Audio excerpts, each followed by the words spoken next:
Piles, haemorrhoids അഥവാ മൂലക്കുരു. അപ്പോൾ എന്താണ് ഇത് എന്നും അതിൻ്റെ ലക്ഷണങ്ങൾ എന്തൊക്കെയാണെന്നും അതെങ്ങനെ നമുക്ക് മാനേജ് ചെയ്യാമെന്നും എല്ലാം നമുക്ക് ഈ വീഡിയോയിൽ കാണാം. യൂട്രസിൽ എന്തെങ്കിലും മുഴകളോ സിസ്റ്റോ എന്തെങ്കിലും ഉള്ള ആളുകളിലും ഈ ഒരു പൈൽസ് അല്ലെങ്കിൽ ഹെമറോയിഡ്സിൻ്റെ ലക്ഷണങ്ങൾ കാണാറുണ്ട്. ഏസ്കുലസ്, നെക്സ്വോമിക്ക, സൾഫർ, അങ്ങനെ ഫോസ്ഫറസ് തുടങ്ങിയ പല മരുന്നുകളും നമുക്ക് ഉണ്ട്. ഒരു രോഗിയുടെ കൃത്യമായ രോഗവിവരണവും അവരുടെ ലക്ഷണങ്ങളും ഒരു മാനസികവും ശാരീരികമായ എല്ലാ ലക്ഷണങ്ങളും കണക്കിലെടുത്താണ് ഹോമിയോപ്പതിയിൽ ഇതിനെതിരായി ട്രീറ്റ്മെൻറ്റ് നടത്തുന്നത്.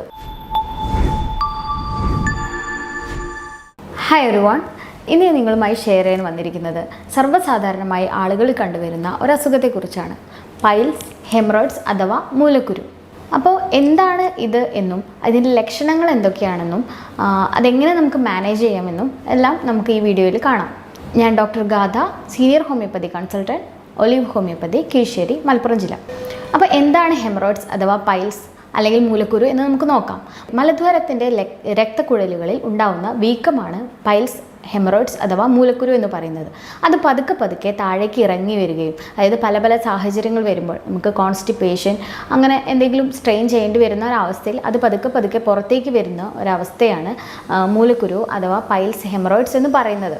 ഇന്ന് ഇത് സർവ്വസാധാരണമായി പ്രായഭേദമന്യേ കണ്ടുവരുന്നുണ്ട്. കുട്ടികളിൽ പോലും ഇതിൻ്റെ ഒരു ലക്ഷണങ്ങൾ കാണിക്കുന്നുണ്ട്. അപ്പോൾ പലപ്പോഴും ആളുകൾ ഇത് തുറന്ന് പറയാനുള്ള ഒരു മടി കാരണം രോഗം മൂർച്ഛിക്കുന്ന ഒരു അവസ്ഥയിലേക്ക് എത്തുമ്പോഴാണ് ട്രീറ്റ്മെൻറ്റിനായി വരുന്നത്. ഇത് സാധാരണയായി രണ്ട് തരത്തിൽ ഡിവൈഡ് ചെയ്തിട്ടുണ്ട്: ഇൻറ്റേർണൽ ആൻഡ് എക്സ്റ്റേണൽ പൈൽസ്. പേരുകൾ പറയുന്ന പോലെ തന്നെ ഇൻറ്റേർണൽ എന്ന് പറയുമ്പോൾ ഉള്ളിലും, എക്സ്റ്റേണൽ എന്ന് പറയുമ്പോൾ പുറത്തും.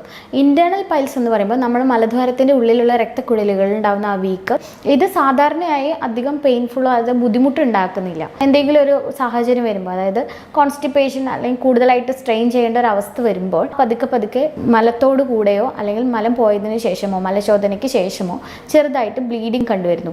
അപ്പോൾ ഇതാണ് ഇൻറ്റേർണൽ പൈൽസ് എന്ന് പറയുന്നത്. പക്ഷെ നമുക്ക് ഏറ്റവും ബുദ്ധിമുട്ടുണ്ടാക്കുന്നതും ആളുകൾ പലപ്പോഴായി ട്രീറ്റ്മെൻറ്റിന് എത്തുന്നതും എക്സ്റ്റേണൽ പൈൽസ് മൂലമാണ്. അതായത് മലദ്വാരത്തിൻ്റെ വശങ്ങളിലുള്ള രക്തക്കുഴലുകളിൽ അവിടെ തടിച്ച്, അതുപോലെ തന്നെ ആ ഭാഗത്തുള്ള മാംസങ്ങളിലൊക്കെ ഇൻഫ്ലമേഷൻ ഉണ്ടാകുന്ന ഒരു അവസ്ഥയാണ് എക്സ്റ്റേണൽ പൈൽസ് എന്ന് പറയുന്നത്. അപ്പോൾ ഇതിൻ്റെ ലക്ഷണങ്ങൾ എന്തൊക്കെയാണെന്ന് നോക്കാം. വേദനയേക്കാൾ കൂടുതൽ ഇത് വരുന്നത് ബ്ലീഡിംഗ് ആണ്. ബ്ലീഡിംഗ് എന്ന് പറയുമ്പോൾ മലശോധനയ്ക്ക് ശേഷം ഉണ്ടാകുന്ന തുള്ളി തുള്ളിയായിട്ട് പോകുന്ന ബ്ലീഡിങ്, അതുപോലെ തന്നെ ചൊറിച്ചിൽ, നീറ്റൽ, പിന്നെ പുറത്തേക്ക് തള്ളി വരുന്ന അവസ്ഥ. ഈ പുറത്തേക്ക് തള്ളി വരുന്നതിന് പല ഗ്രേഡായിട്ട്, അതായത് കൂടുതൽ രോഗം മൂർച്ഛിക്കുന്ന ഒരു അവസ്ഥയിലേക്ക് ഇത് എത്തുമ്പോൾ അത് പുറത്തേക്ക് തള്ളി നിൽക്കുകയും ആ തടിപ്പ് അവിടെ തന്നെ നിൽക്കുന്നത് പോലെയും അനുഭവപ്പെടാറുണ്ട്.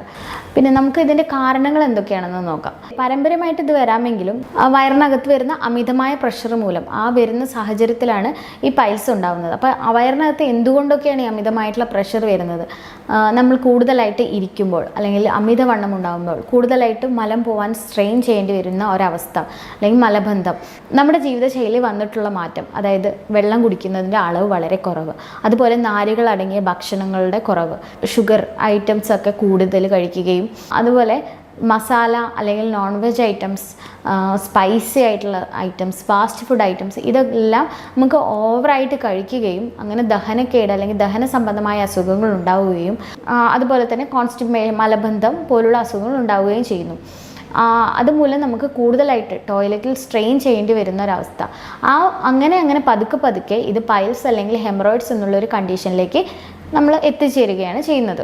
അതുപോലെ തന്നെ ഗർഭിണികളായിട്ടുള്ള സ്ത്രീകൾക്ക്, ഡെലിവറി കഴിഞ്ഞിട്ടുള്ള സ്ത്രീകൾക്ക് ഒക്കെ ഈ ഒരു അസുഖം കാണുന്നുണ്ട്.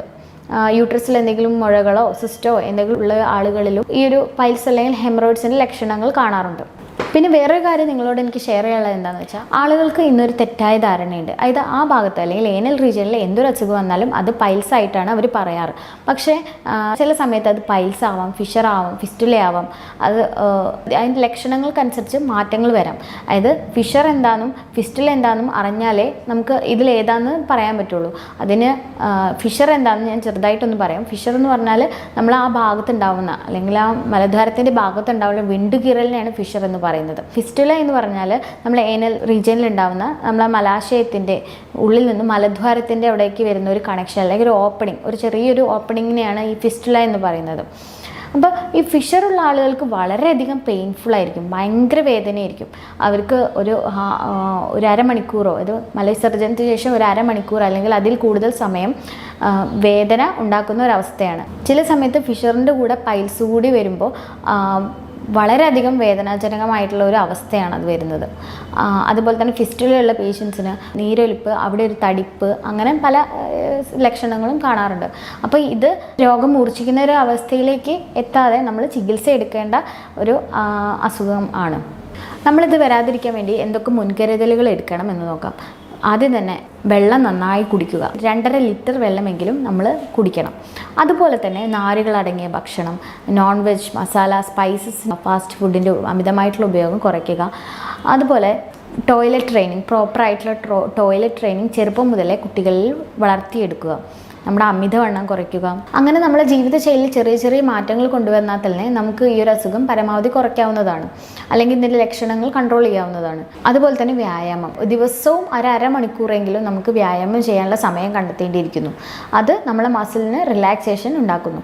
അതുപോലെ തന്നെ വേറൊന്നാണ്, നമ്മൾ കുറേ നേരം ഇരുന്ന് ജോലി ചെയ്യുന്നവരുടെ, അത് IT ഫീൽഡിലും പല മേഖലകളിലും കുറേ സമയം ഇരുന്ന് ജോലി ചെയ്യുന്ന ആളുകളാണുള്ളത്. അപ്പോൾ ഒരു മണിക്കൂർ കണ്ടിന്യൂസ് ആയിട്ട് ഇരുന്ന് ജോലി ചെയ്യുന്ന ഒരാൾ 10 മിനിറ്റെങ്കിലും എണീറ്റ് നിൽക്കാനോ ഒന്ന് നടക്കാനോ ശ്രമിക്കുക. നമ്മുടെ ഡയറ്റിൽ ഇലക്കറികൾ, അതുപോലെ ഫ്രൂട്ട്സ്, സലാഡ്സ് ഇതെല്ലാം ഇൻക്ലൂഡ് ചെയ്യുക. പിന്നെ ഒന്ന് പറയാനുള്ളത്, നമ്മൾ ഈ ഒരു ലക്ഷണങ്ങൾ കണ്ടുവരുമ്പോൾ ഒരു ബേസിനിൽ കുറച്ച് ഇളം ചൂടുവെള്ളത്തിൽ ഒരു ലേശം ഉപ്പിട്ട് നമുക്കൊരു 10 മിനിറ്റ് ദിവസവും 2 നേരമായിട്ട് 10 മിനിറ്റ് നമ്മൾ സ്പെൻഡ് ചെയ്യുകയാണെങ്കിൽ, അതിൽ ഇരിക്കുകയാണെങ്കിൽ നമുക്ക് ഈ ഒരു ലക്ഷണങ്ങൾ കുറേ നമുക്ക് ബുദ്ധിമുട്ടുകൾ ഒഴിവാക്കാവുന്നതാണ്. കൃത്യമായ രീതിയിൽ കൃത്യമായ ചികിത്സ എടുക്കേണ്ടത് വളരെ അത്യാവശ്യമായ ഒന്നാണ്. അപ്പോൾ ഹോമിയോപ്പതിയിൽ ഇതിനെതിരെ ഫലപ്രദമായ പല മരുന്നുകളും ലഭ്യമാണ്. എസ്കുലസ്, നെക്സോമിക്ക, സൾഫർ, അങ്ങനെ ഫോസ്ഫറസ് തുടങ്ങിയ പല മരുന്നുകളും നമുക്ക് ഉണ്ട്. ഒരു രോഗിയുടെ കൃത്യമായ രോഗവിവരണവും അവരുടെ ലക്ഷണങ്ങളും ഒരു മാനസികവും ശാരീരികമായ എല്ലാ ലക്ഷണങ്ങളും കണക്കിലെടുത്താണ് ഹോമിയോപ്പതിയിൽ ഇതിനെതിരായി ട്രീറ്റ്മെൻറ്റ് നടത്തുന്നത്. അപ്പോൾ ഇനി അടുത്ത ടോപ്പിക്കുമായി ഞാൻ വീണ്ടും വരുന്നതാണ്. Thank you. ഞാൻ doctor Gatha, senior homeopathy consultant, olive homeopathy, Keesseri.